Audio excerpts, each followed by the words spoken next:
الله وبركاته. أعزائي المشاهدين والمتابعين، أهلا بكم في حلقة جديدة من حلقات الكرة مع العمدة. نادي المريخ صعد لدور الترقي المؤهل لدوري المحترفين اللي هيتم تطبيقه إن شاء الله من الموسم اللي جاي 2023-2024، وده دوري جديد هيبقى مكان دوري القسم الثاني. ونادي بور فؤاد صعد للممتاز به، والدوري ده بداية من الموسم اللي جاي هيبقى مكان دوري القسم الثالث. المهم من ساعة الفرقتين دول ما صعدوا والتهاني والتبريكات نازلة ترف عليهم في كل حتة، وخصوصا صفحة المحافظة وصفحات السادة النواب.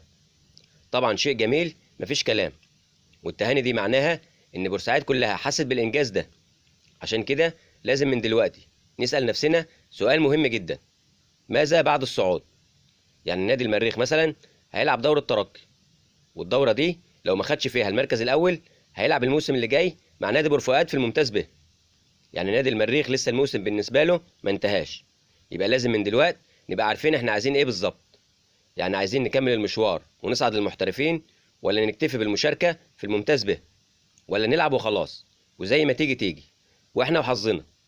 وبصفة عامة لازم تتحط خطة بعيدة المدى من دلوقتي للمريخ وبور فؤاد. الخطة دي نبقى عارفين من خلالها احنا عايزين ايه في السنتين 3 الجايين.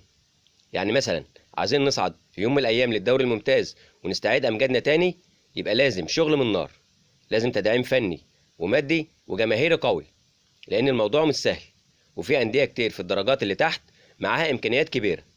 عشان كده اتمنى من المحافظ والساده النواب اللي قدموا التهاني والتبريكات يدعموا الفرقتين بقوه، عشان الكره في بورسعيد تقف على رجليها من تاني، عشان كل سنه نفرح بانجاز جديد.